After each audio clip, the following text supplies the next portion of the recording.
Welcome to another edition of From the Front Lines, how real estate managers are addressing COVID-19.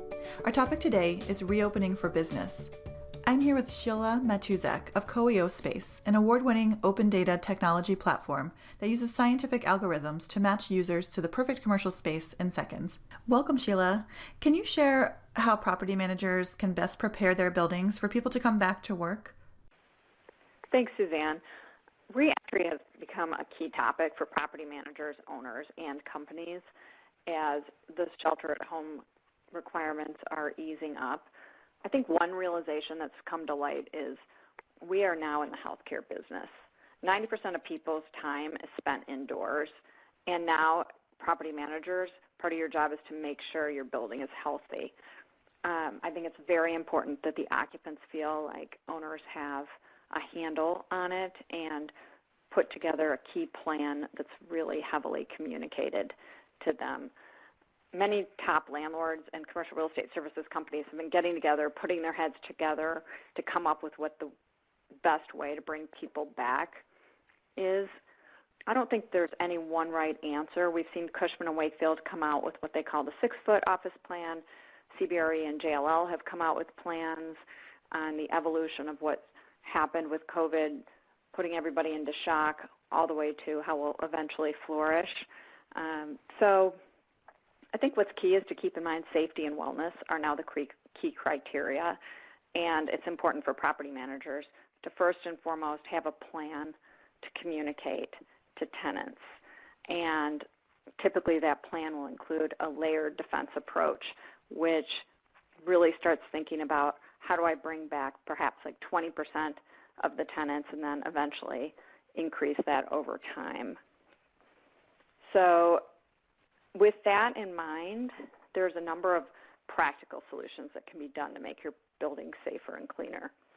First, you can communicate and create a partnership with your tenants so you're in sync. So you know what they're doing and they know what you're doing. For example, if you are willing to take people's temperatures as they enter the building, that's something then your tenants won't need to do when they allow the people to come back into their space. So I think the second thing that comes out of that is property managers should really be thinking about how to manage public and common spaces. How is the traffic going to flow into and out of the building? And again, are they going to manage the wellness checks at the entry and provide PPE such as masks, gloves, possibly even gowns at some point? And mostly, how are you going to implement social distancing? So I think that's important to think through at the security gates as well as in the elevators. We've seen certain landlords even looking at installing partitions in the elevators so that multiple people can go up an elevator but still feel safe. I think the other clear thing that property managers can do is do everything you can to increase the air quality in your building. Run the fans, open operable buildings, change air filters, increase exposure to sunlight where you can. I think increasing air ventilation and filtration is key. And then obviously increase your cleaning standards. And one thing we're finding is really important for property managers to do is to let the people see the workers cleaning throughout the day. Because even though you can see that the building's clean, people are now at a point where they want to feel it's clean, smell it's clean, and really feel safe when they're entering the building and then their own workspace. And so what are employers planning to implement in terms of phased returns to work or shifts? I think it's been really interesting to hear how employers are thinking about this. One of the key things I thought was interesting is I've heard a number of top employers say things such as, it's not only important to have a plan on how to bring people back, but we won't bring people back until we have an outbreak plan, meaning what are we going to do if we brought people back and someone calls in and says they've been tested positively for COVID. So to me, that was sort of enlightening that this needs to be an all-encompassing plan. And most of the top employers, you may have seen that Google announced they're not bringing people back in this calendar year period. So what some of the companies have decided is it's actually easier to leave people working remotely if it's worked for their company. then to start bringing people back. But plenty of them are starting to think about a staged approach, bringing back 20% of their people, then 30, and then 50% over time. What I've heard from most employers is it's not likely they get back to 100% until there's a vaccine. So what lots of employers are doing is rethinking their space and, again, how to enter and exit from it.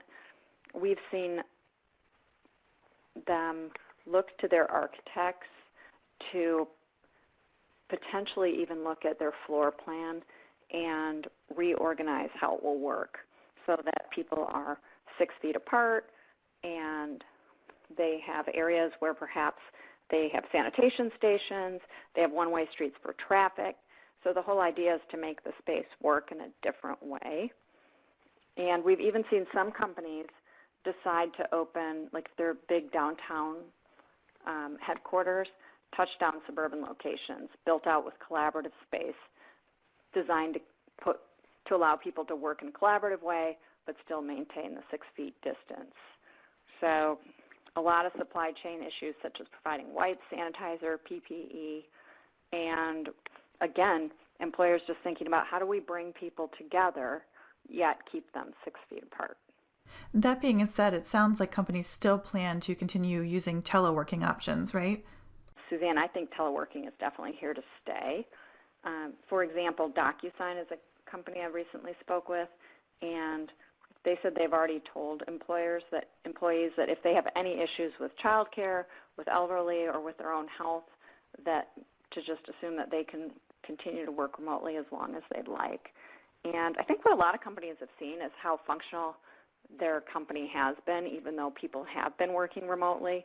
Obviously, everybody's doing Zoom calls today and using a lot of project management software such as Teams, Slack, that sort of thing. But I think that teleworking is here to stay in a lot of ways, and perhaps the paradigm's going to shift where teams are going into the office a few days a week and working from home the other days versus it being typically you worked from home and every so often you worked at the office and then every so often you would work from home, and that could completely shift for a lot of companies.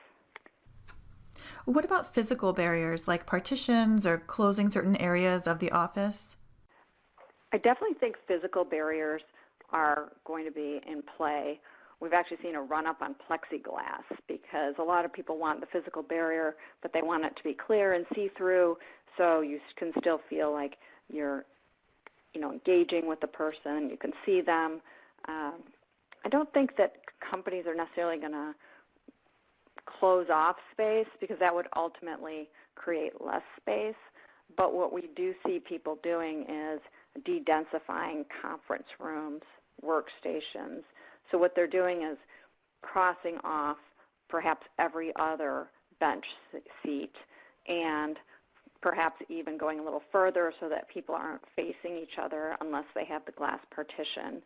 So we have seen some ideas where companies are converting kitchens into areas perhaps with a barista or someone to serve food so that you don't have everyone touching the equipment and the refrigerator and working with it in that way. But I think people are going to be needing to use all the space that they have. They're just going to be using it with a lot less people and perhaps even doing some renovation in the space. There's one pharmaceutical company in Chicago that's already said that they are going to basically gut and redo their space and go from, instead of being in the collaborative open kind of space, they're going to go back to standards such as 250 square feet a person and have private offices and large hallways and that sort of thing. So you're seeing a lot of people do things in between that solution, but it's becoming incredibly interesting to see how innovative people are going to be about how to use their space. And sanitation and cleaning, what can managers continue to do there? Well, sanitation is incredibly important. So I think we're going to see people cleaning much more frequently.